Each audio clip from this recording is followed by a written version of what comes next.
Hello once again, this is Prashant Kulses. मैं आप लोगों के सामने आज फिर मौजूद हूं और मेरे बराबर में जो शख्सियत बैठे हुए हैं नूरन सर, जो एएमयू की आरसीए कोचिंग में यूपीएससी के एस्पिरेंट्स को पढ़ाते हैं और गाजीपुर के जमानिया विधानसभा से ताल्लुकात रखते हैं और ये बहुत ही शानदार पॉलिटिकल एनालिस्ट भी हैं। हम इनसे जानेंगे कि उनके शहर से, उनकी विधानसभा से आखिर किसकी ओर जा रहा है। हम बात करते हैं नूरन सर से। सर, स्वागत है मेरे नेटवर्क पर डेट स्पीक। बहुत बहुत शुक्रिया आपका। देखिए, ऐसा है कि जहाँ तक हमारे क्षेत्र की बात है तो तीन जो प्रिंसिपल पार्टीज़ हैं वही इस वक्त मैदान में हैं जी। बीजेपी से हमारे यहाँ माननीय सुनीता सिंह जी हैं और जो है सपा से ओम प्रकाश सिंह साहब हैं और बसपा पार्टी जो है उससे परवेज़ खान साहब हैं। ये तीनों ही इन्हीं के दरमियान लड़ाई है और जो रिपोर्ट अभी तक है, जहाँ तक मैं समझता हूँ और हमारे पास जो बातें आ रही हैं उसमें यही है कि जो हेड टू हेड लड़ाई हमारे यहाँ पर है वो भाजपा और बसपा में है। भाजपा और बसपा में जी। क्या बात कर रहे हैं? पूरे उत्तर प्रदेश में भाजपा और सपा हो चल रहा है। आपकी बात बिल्कुल सही है। देखिए, जी। बात यह है कि किसी भी इलेक्शन में जो एक तो बयार होती है, जो हवा बह रही होती जी है, जी उसके साथ साथ कुछ लोकल डायनेमिक्स भी काम करते हैं। जी हमारे यहाँ मामला ये है कि ये जो ओम प्रकाश सिंह साहब हैं, जो सपा से मंत्री भी रहे और हमारे विधायक बहुत दिनों से रहे, उसके अलावा ये सांसद भी रहे, जी तो जो इनसे एक एक्सपेक्टेशन रहा लोगों को, उस पर वो खरे उतरे नहीं। जी जो काम हो सकता था, जो काम कर सकते थे अपने उस बुनियाद पर, वो हो नहीं पाया। और जहाँ तक बीजेपी का ताल्लुक है, आप जानते हैं इस वक्त मामला क्या चल रहा है। बसपा के चांसेस वहाँ पर इसलिए बहुत ज़्यादा हैं कि जो डिप्रेस क्लास है, जो सप्रेस क्लास है वहाँ की है, हमारे यहाँ की, और जो दबे कुचे लोग हैं, उनकी सियासत बसपा करती है। और दूसरी बात यह है कि हमारे यहाँ जो इस वक्त वोट का जो डेमोग्राफी अगर देखेंगे आप, तो उसमें ख़ास बात यह है कि मुसलमानों का वोट तकरीबन 1 लाख के आसपास है। दलित हमारे जो भाई हैं उनके वोट तकरीबन 70-75 के आसपास है, और भी तमाम समाज के लोगों का वोट है। लेकिन ख़ास बात इसमें यह है कि जो भी दूसरे या हमारे समाज के तमाम लोग हैं, जी जो अपने आप में कहीं ना कहीं दबे कुचे महसूस करते हैं, वो इस टाइम जो है परवेज़ खान जो है उनके पीछे खड़े हैं और बहुत ही मतलब ज़बरदस्त तरीके से जो है उनके साथ इस वक्त है। तो इसलिए जो हमारे यहाँ मामला है, ये मैं मान सकता हूँ कि चलिए सपा और भाजपा की जो लड़ाई है वो चल रहा है यूपी में, एक बड़ा हेड टू हेड चल रहा है, इसमें कोई शक नहीं। लेकिन हमारे यहाँ पर जो बात है वो लोकल जो इश्यूज़ हैं उन पर भी मामला कहीं ना कहीं पर है और उस बुनियाद पर बसपा इनसे आगे है। आप लोकल डायनेमिक्स को लेकर बार बार बात को उठा रहे हैं नुरैन सर, तो बताइए कि लोकल डायनेमिक्स किस तरीके के हैं जो गाजीपुर में, बेसिकली मेरी तरह में एक रूरल टाइप एरिया है, तो वहाँ पर किस तरीके की दिक्कत आ रही है? देखिए, आप खुद जिस समाज से हैं, जहाँ तक मैं जानता हूँ कुलश्रेष्ठ समाज से आप हैं, आप कायस्थ समाज से आप हैं। आपको पता होना चाहिए कि आपका समाज अगर हिंदुस्तान में बहुत आगे है तो तालीम की वजह से आगे है, जी। शिक्षा की वजह से आगे है। और जो एजुकेशन है ये बहुत ही मोस्ट डायनेमिक फोर्स है किसी भी जगह पर चेंज लाने के लिए। हमारे यहाँ बड़ी दिक्कत क्या है, जो जहाँ से हम ज़मानिया क्षेत्र से हैं, ज़मानिया में भी जो दिलदार नगर है, आपको शायद वहाँ के बारे में बहुत नहीं पता होगा, लेकिन बता रहा हूँ मैं आपको। गाज़ीपुर के बाद अगर कोई बहुत बड़ा सेंटर है हमारे यहाँ तो दिलदार नगर है, जहाँ से कनेक्टिविटी तमाम तरह के लोगों का है। लेकिन ये हमारे जो ओम प्रकाश सिंह साहब मंत्री रहे और विधायक रहे, एमपी भी रहे, ये आज तक वहाँ पर एक स्कूल या एक कॉलेज ये कायम नहीं किए। एक भी डिग्री कॉलेज वहाँ पर नहीं है। और कमाल की बात ये है कि डॉक्टर मुख्तार अहमद अंसारी जो एकेडमिशियन है, जो इग्नो के वाइस चांसलर भी रहे, उनकी कोशिशों से हमारे यहाँ एक डिस्टेंस मोड में, जो आप जानते हो राष्ट्रीय टंडन इलाहाबाद यूनिवर्सिटी है, उसका एक सेंटर हमारे यहाँ मिला उनकी कोशिश से दिलदार नगर में। ये आदमी जो है उस राष्ट्रीय टंडन के थ्रू जो मिला था हमें डिस्टेंस एजुकेशन के लिए, जो बच्चे ग्रेजुएट हो रहे थे, उसको उठा के भी लेके चलेगा अपने एरिया में। जो आपके सपा से पूर्व मंत्री थे, पूर्व मंत्री ओम प्रकाश सिंह साहब जी। अब आप बताइए, किसी समाज को अगर आप तालीम के एतबार से, शिक्षा के एतबार से पीछा कर देंगे या पीछे करने की कोशिश कर रहे हैं आप, तो उस समाज के आप हितैषी तो नहीं हो सकते हैं। बिल्कुल, ये बात तो तय है।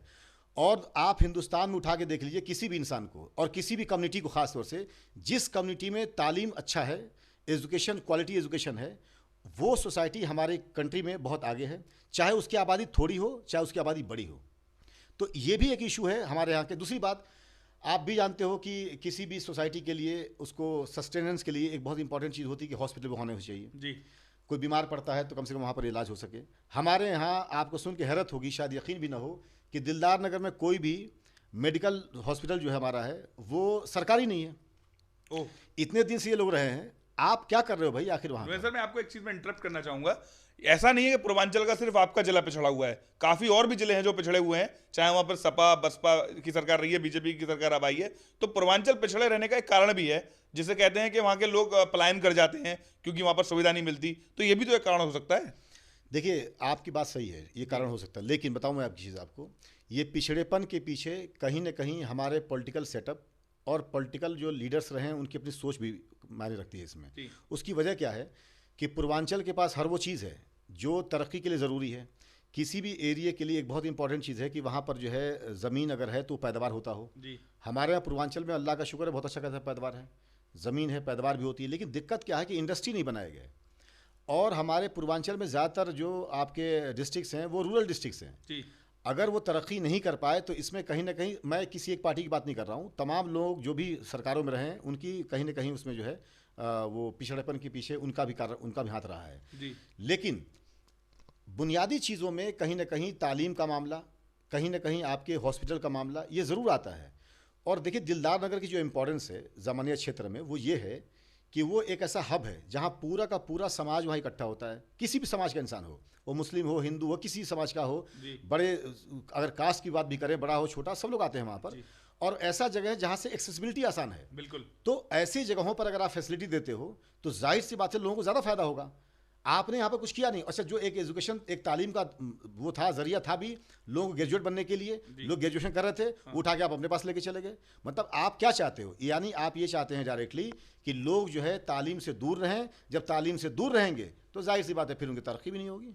तो नुएन सर, आपको लगता है क्या आपके कहने से मुस्लिम समाज के लोग कन्वर्ट हो सकते हैं सपा से बसपा की ओर? देखिए, मुस्लिम समाज के नौजवान जो हैं और तमाम लोग भी बहुत ज़बरदस्त तरीके से परवेज़ खान के पीछे हैं, बसपा के साथ हैं। उन्हें एक बदलाव दिख रहा है। आपको शायद पता नहीं होगा, हमारे क्षेत्र में आज तक कभी कोई मुस्लिम समाज का इंसान एमएलए नहीं बना। अच्छा। ज़मानिया क्षेत्र से अल्लाह का शुक्र है हर समाज के लोग बने, सब बने, अच्छी बात है। तो सबको मौका मिलना चाहिए। हमारी देखिए सोसाइटी जो है मल्टी कल्चरल सोसाइटी है, हिंदुस्तान में मल्टी कल्चर है, हर किसी को कहीं ना कहीं पार्टिसिपेशन मिलना चाहिए। मुसलमानों को, जो हमारे एरिया के मुसलमान हैं, चाहे किसी भी समाज के हों, देखिए एक बात बहुत खास बता दूं आपको मैं, दलित समाज हमारा जो है वो बिल्कुल पूरी तरह से पीछे खड़ा है, ठीक है। मुस्लिम समाज में भी एक बहुत बड़ी तादाद, ऑलमोस्ट 70% लोग कहीं ना कहीं ओम प्रकाश सिंह के साथ को छोड़कर परवेज के साथ खड़े हैं जी। उनके साथ अब होंगे जो लोग वो हैं तो ठीक है, उनके बहुत ही पर्सनल कॉजेज हो सकते हैं, उनकी अपनी जो है रोजी रोजगार उनके साथ जुड़ी हो सकती है, आइडियोलॉजी भी हो सकती है, मैं मानता हूँ इस बात को, आइडियोलॉजी भी होती है लोगों की। लेकिन जो अवामुन नास वहाँ की है वो ज़्यादातर इस टाइम बसपा के साथ है जी और परवेज साहब के साथ है। दूसरी बात, जहाँ तक लड़ाई का ताल्लुक है तो आप जानते हो कि एंटी इनकम्बेंसी का फैक्टर होता है। सुनीता सिंह का वो परफॉर्मेंस नहीं रहा है। समाज के जो भी समाज के लोग वहाँ पर है, चाहे हिंदू समाज के हों चाहे मुस्लिम समाज के हों, वो उनसे उतने खुश नहीं जो होने चाहिए। और दूसरी बात, बीजेपी के खिलाफ एक लहर भी बनी हुई है, तो वो भी कहने के इनको डेंट कर रही है। और वो जिस समाज से हैं, सुनीता सिंह भी ठाकुर हैं जी और ओम प्रकाश सिंह साहब भी ठाकुर हैं, और ठाकुर समाज का जो वोट है हमारे क्षेत्र में वो इतना इन्फ्लुएंशियल नहीं है, 35,000 या ऑलमोस्ट 40,000 के आसपास है। तो हमें ये लगता है कि इनके लड़ने का जो लोग, दोनों लोग कैंडिडेट्स हैं, इनका डायरेक्ट फ़ायदा हमें कहीं ना कहीं मिल रहा है। जो बसपा का कैंडिडेट है परवेज़ खान, उसको तो मिल रहा है। दूसरी बात, मैं एक चीज़ और कहना चाहूँगा आपसे। देखिए, ये वक्त जो है अब है नौजवानों का जी, और यूथ को मौका मिलना चाहिए। ओम प्रकाश सिंह साहब ठीक है, जो भी उन्होंने किया कराया, एक लंबे टाइम तक वो पॉलिटिक्स में रहे, राजनीति किया उन्होंने, और अब उनकी उम्र जाहिर सी बात है बहुत ज़्यादा हो चुकी है। अब जो हमारे क्षेत्र के लोग हैं उनको सोचना होगा, अगर बदलाव लाना है तो आपको नौजवानों को लेकर आना होगा। कभी भी किसी सोसाइटी में जो इनकलाब आता है, जो क्रांति या तब्दीली आती है बहुत बड़ी, वो नौजवानों से ही आती है। और इस कैंडिडेट के साथ एडवांटेज ये कि नौजवान भी है, दूसरी बात ये पढ़ा लिखा कैंडिडेट भी है। एएमयू जहाँ हम लोग बैठे हुए इस टाइम, यहाँ से इसका तालीम हासिल किया इसने, हमारे साथ भी रहा है ये। दूसरी बात कि मैं पर्सनली एक चीज़ बता सकता हूँ आपसे कि किसी भी नेता के लिए उसका कैरेक्टर का अच्छा होना ये एक बड़ा मायने रखता है चीज़ अपने आप में। उसका शरीफ का होना, उसके अंदर जो है शराफत की बात होनी, लोगों के लिए हमदर्दी होना, ये बड़ी बात होती है। वो जो लड़का इस टाइम लड़ रहा है इलेक्शन वहाँ पर, परवेज़ खान, वो एक मुद्दत तक मेरे साथ रहा है। मैं उसको पर्सनली जानता हूँ कि वो इंसान जो है कैरेक्टर के द्वार से बहुत अच्छा है और हमदर्द इंसान है। पर्सनल टेक्सचर को लेकर पर्सनल बात कर रहा हूँ मैं, चूंकि मैं रहा हूँ।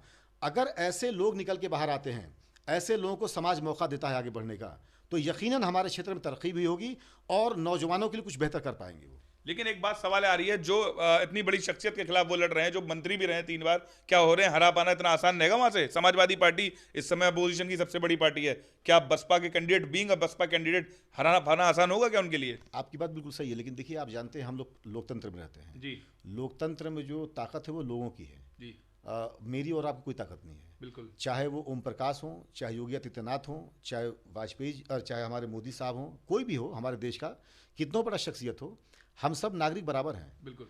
और हमारे यहाँ फैसले जो है हमारे हाथों में नहीं होते हैं, हमारे यहाँ फैसले लोगों के हाथों में होते हैं। अगर लोग किसी को पसंद करें तो हमारी आपकी पसंद से कुछ नहीं होने वाला है। आप समझिए बात को। लोकतंत्र की ही खूबसूरती है। लोकतंत्र की सबसे बड़ी खूबसूरती ये है कि लोकतंत्र में हर किसी को मौका मिला है कि वो अपने राय का इजहार कर सके, अपना वोट दे सके। और ये वोट की ताकत, जो वन वोट वन वैल्यू की बात है, ये इतनी बड़ी ताकत है कि लोग अगर इसका सही इस्तेमाल करें तो आप यकीन मानिए देश में बहुत कुछ बदल सकता है। उसकी वजह क्या है? बहुत सारे लोग कहते हैं साहब राजनीति जो है बड़ी गंदी चीज़ है। जी भाई सब गंदी चीज़ है तो सफाई कौन करेगा फिर? नुरेन सर, एक मसला यहाँ पर निकल के आता है, मैं आपको इंटरप्ट करूंगा। आप कह रहे हैं कि गंदी चीज और सफाई वाली बात, आप कितनी भी बड़ी पॉलिटिकल पार्टी को उठा के देख लीजिए, जो बात मुद्दे की करती है, लेकिन बाद में आके जो टिकट का बंटवारा होता है वो जातीय समीकरण के हिसाब से होता है, वो धर्मांतर समीकरण के हिसाब से होता है। उस पर लेके आप क्या कहेंगे फिर? देखिए ये एक बुराई तो है अपने आप में, मानता हूँ इस बात को, लेकिन ये हमारे जो है पॉलिटिकल सेटअप की सच्चाई भी ये है कि बात क्या है। देखिए आप जिस सेटअप में हैं इसको एंग्लो सेक्शन डेमोक्रेसी कहते हैं। यहाँ पर first pass the post system है, यानी जो सबसे आगे निकल के वो जीत गया। अब जाहिर सी बात है डेमोग्राफिकली अगर देखेंगे तो मुंडी की ताकत की बात है। अब आप जो है किसी भी समाज में जब आप किसी भी क्षेत्र में वोट वो देते हैं, टिकट देते हैं कॉन्स्टिट्यूंसी में, तो आप देखते हैं जिस इंसान को दे रहे हैं उसके पास वोट कितना निकल सकता है। अगर जिस समाज से है उस समाज का वहाँ एक बड़ा वोट बैंक है, मतलब ज़्यादा लोग उसके हैं, वोट बैंक तो हम नहीं कहेंगे, ज़्यादा अगर लोग हैं तो प्रोबेबिलिटी इस बात की होती है कि शायद अपने समाज से ज़्यादा वोट लेकर आएगा। ये चीज़ है जो देती है, लोग जो है टिकट बांटते हैं। लेकिन बुराई इसमें नहीं है। बुराई इसमें हो सकती है कि आप गलत इंसान को टिकट दें। ऐसा कई बार देखने को पाया गया है कि गलत इंसान को टिकट दे दिया गया है जातिगत समीकरण को साधने के लिए। बिल्कुल आपकी बात मैं बिल्कुल एग्री करता हूं, और इससे जो है नुकसान भी होता है। लेकिन अगर जातिगत समीकरण की बुनियाद पर अच्छे लोगों को टिकट मिले तो इससे कोई बुराई नहीं है। ठीक है बिल्कुल। तो ये थे मेरे साथ नुएन सर, जो जमानिया से आते हैं। गाजीपुर विधानसभा में, गाजीपुर शहर में एक विधानसभा है जमानिया, जहां पर इन्होंने वहां पे अपने कैंडिडेट को लेकर एक बात कही। मैं प्रशांत कुलसे, पीके न्यूज के माध्यम से धन्यवाद।